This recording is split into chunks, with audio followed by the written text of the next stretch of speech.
Bismillahirrahmanirrahim. Welcome back to my channel. In this video, I'll discuss the role of homeostasis in health and will contrast negative and positive feedback mechanisms, giving one physiological example of each. Homeostasis is defined as the maintenance of relatively stable conditions in the body's internal environment. In practice, it is a dynamic, ever-changing situation where a multitude of physiological mechanisms and measurements are kept within narrow limits. To understand the concept of the internal environment, we need to identify that an important role of the homeostasis is to maintain the volume and composition of the body fluids. These are watery solutions containing dissolved chemicals found inside cells as well as surrounding them. The fluid within cells is intracellular fluid and also called cytosol. The fluid outside body cells is extracellular fluid. The extracellular fluid that fills the narrow spaces between the cells of tissues is known as interstitial fluid. Extracellular fluid within blood vessels is termed as blood plasma. The proper functioning of the body cells depends upon precise regulation of the composition of their surrounding fluid. Because extracellular fluid surrounds each and every cell of the body, it serves as the body's internal environment. By contrast, the external environment of the body is the space that surrounds the entire body.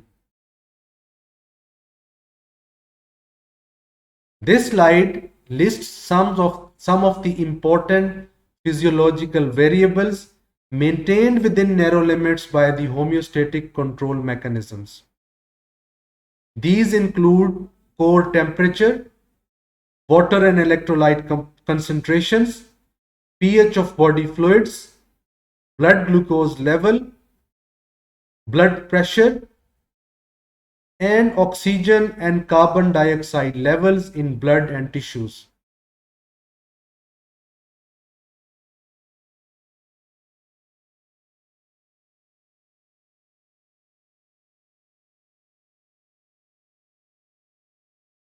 The normal range of a variable is the restricted set of values that is optimally healthful and stable. Physiological parameters such as body temperature and blood pressure tend to fluctuate within a normal range a few degrees above and below a set point. The set point is the physiological value around which the normal range fluctuates. For example, the set point for normal human body temperature is approximately 37 degrees Celsius. Homeostasis in the human body is continually being disturbed. Some disruptions come from the external environment in the form of physical insults, such as the intense heat of a hot summer day. Other disruptions originate in the internal environment, such as a blood glucose level that falls too low when you skip a breakfast. Homeostatic imbalances may also occur due to psychological stresses in our social environment, such as the demands of work and college.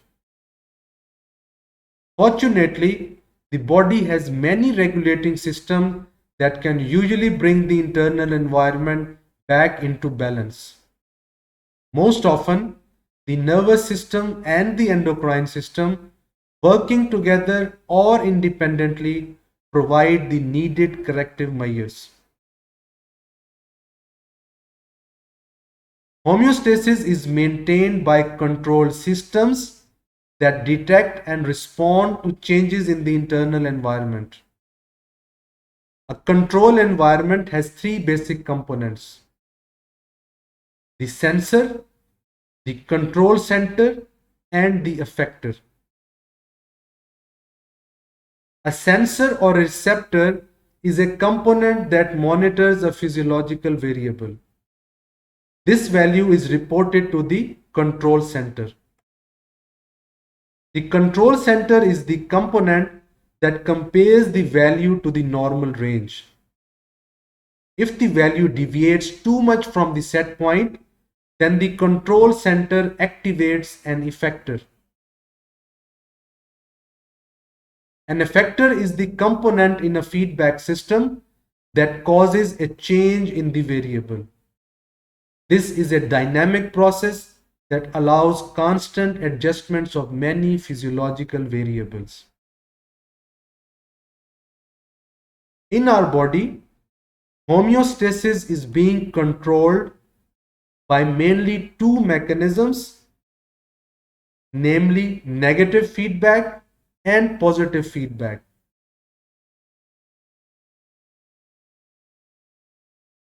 Negative feedback is a mechanism that reverses a deviation from the set point. Therefore, negative feedback maintains body parameters within their normal range at all the times. An understanding of the negative feedback is thus fundamental to an understanding of human physiology.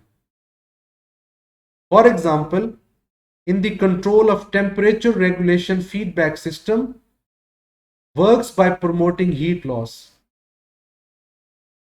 When the brain's temperature regulation center receives data from the sensors indicating that the body temperature exceeds its normal range, it stimulates a clusters of brain cells referred to as the heat loss center.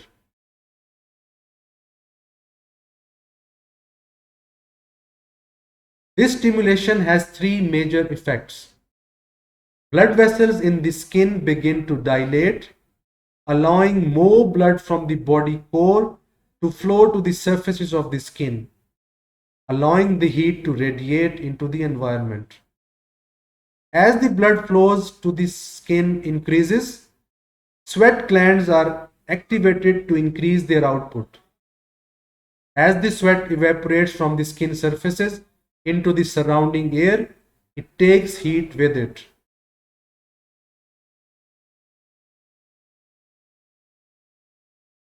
A positive feedback system tends to enhance or intensify a change in one of the body's controlled conditions.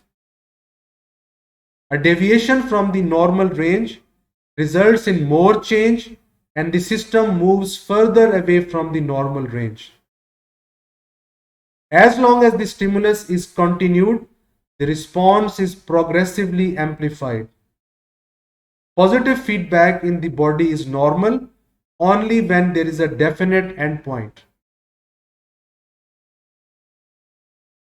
Childbirth at full term is an example of a situation in which the maintenance of the existing body state is not desired.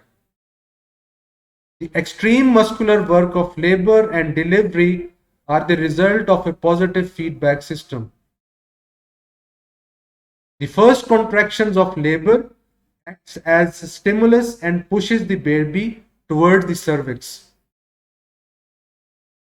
The cervix contains stretch sensitive nerve cells that monitor the degree of stretching. These nerve cells send messages to the brain, which in turn causes the pituitary gland at the base of the brain to release the hormone oxytocin in the bloodstream. Oxytocin causes strong contractions of the smooth muscles in of the uterus, pushing baby further down the birth canal. This causes even greater stretching of the cervix. The cycle of stretching, oxytocin release, and increasing more forceful contraction stops only when the baby is born. At this point, the stretching of the cervix halts, stopping the release of oxytocin.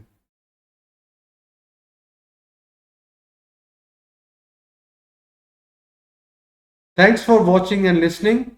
Please do share this video with your friends and colleagues.